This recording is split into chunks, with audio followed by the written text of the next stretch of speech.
Brought to you by DK Audio.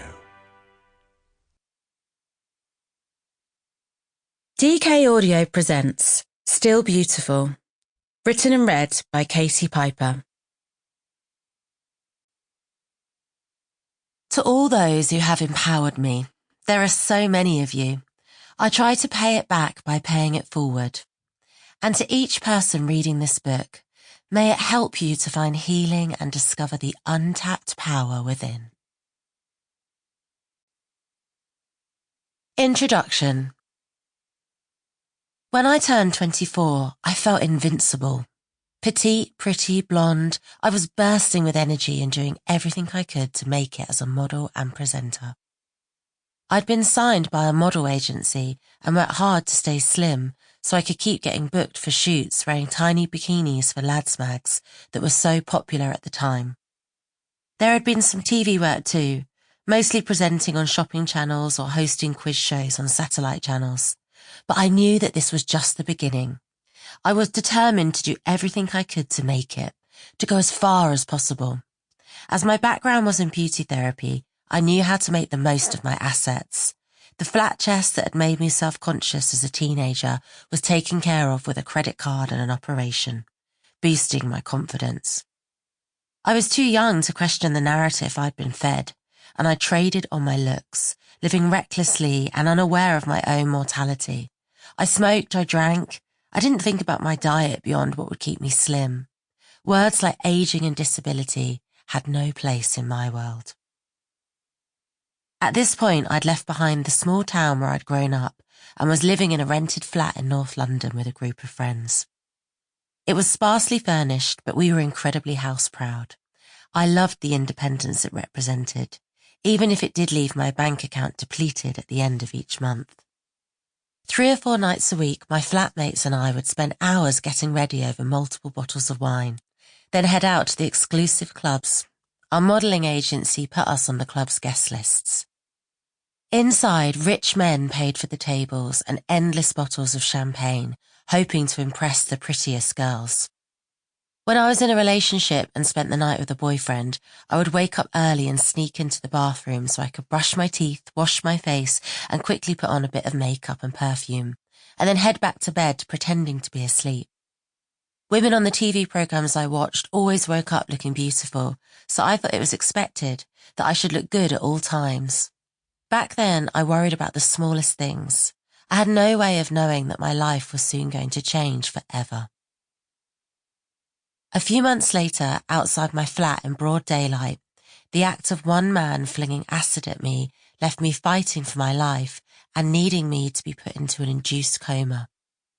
Even once I was out of the coma, there was a long sequence of hundreds of operations and a lifetime of rehabilitation ahead of me.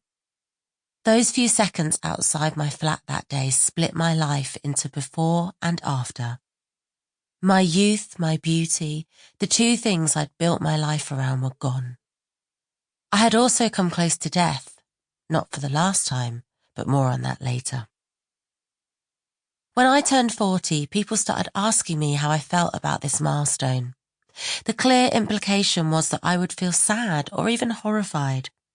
But my honest answer was, I am thrilled. I couldn't believe how blessed I was to be heading into this 5th decade. What a gift. All this got me thinking about life, death, youth, beauty, the way society tells us how we should look and behave as we get older, the ageism we see all around us and have internalized without question. And that's when the idea for this book began to form. Aging is a privilege that is denied to many. My life could have been over at 24, gone, just like that. But instead I'm here, and I get to live another day, riding out the highs and the lows of each passing year. So I wrote this book to challenge us to think about what we've been told, about our life being over once we reach a certain age, and society's obsession with beauty and youth.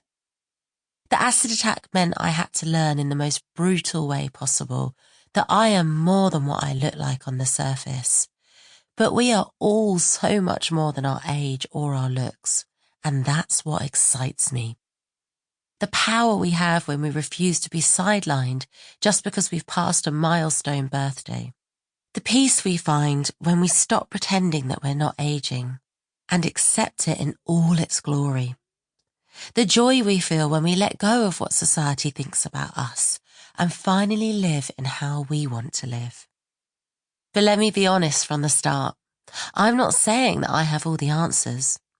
I just want to open up a conversation about what we've consumed from the culture around us and how it forms what we feel about ourselves and our futures, so we can decide what's true. I want to empower us to reimagine aging. What if it's not all doom and gloom like we've been told? What if, instead of only looking at the things it can take from us, we looked at what we gain as we get older, like wisdom, purpose, passion, and power? What if aging is the magic key to letting go of other people's expectations and truly starting to live how we want to live? That sounds like something to celebrate to me. Chapter 1. Age versus Maturity. I was fortunate enough to have a safe and innocent childhood, growing up in a small rural town alongside my older brother and younger sister. Our dad was the local barber and our mum a teacher in a nearby school. The biggest issue for me was that I wanted more than our sleepy little town could offer. I was hungry for the excitement and experiences of a big city and my independence, so I moved out at the age of 17. First, I lived locally, studying to be a beautician at college, while working at a supermarket in the evenings and at weekends to earn some cash, so I could move to London. I thought I was grown up, in a way that independent young people do. I had no idea how young and innocent I really was, and that I would soon find myself having to mature overnight. Some of you will know a bit of my story, how an acid attack orchestrated by a man I had briefly been seeing changed everything and catapulted me into aging dramatically. In those torturous first moments when it happened, the sulfuric acid began to eat away at my skin, burning me and causing me indescribable agony. It didn't seem humanly possible to survive that much pain. As the acid dripped down my face and into my eyes, I began to stumble around, unable to see but desperate to find help as the acid destroyed whatever it came into contact with. The pain began to overwhelm me, and I thought I was about to die. Part of me welcomed the idea, anything to escape the agony I was in. I drifted in and out of consciousness and woke up in hospital, so disorientated that I was unsure whether I was dead or alive. Within days, I had the first of many operations. This one was to remove the dead skin and begin to rebuild my face. After another op shortly after, I had to be put into an induced coma for 12 days because the resulting pain would have been too difficult to bear if I had been conscious. I'd suffered third-degree burns, meaning all 3 layers of my skin had been destroyed. I'd lost most of my nose, my eyelids, half of my left ear. My eyes, mouth and tongue were all damaged, my neck and cleavage badly burned, and splashes of the acid had caused damage to the skin on my hands, arms and legs. It wasn't just the features of my face that had been affected, but my entire face had been eroded in places. I woke up from the coma to a life that was unrecognisable. I was fully dependent on other people, doctors, nurses, my family and friends, for everything. My former independent life as an able-bodied 24-year-old woman was gone. Whereas before I would happily wolf down a takeaway, now I had to be fed through a drip into my stomach because the acid had damaged my esophagus so badly. I had taken for granted being able to go to the toilet whenever I needed to, but now I couldn't get up to use the bathroom, so was dependent on a catheter. My previously good eyesight was badly damaged, leaving me vulnerable and able to do very little unaided. When I was able to get out of bed many weeks later, I had to use a wheelchair as I was too weak to walk. My muscles were wasting from lack of use, and I was losing. Sample complete. Ready to continue?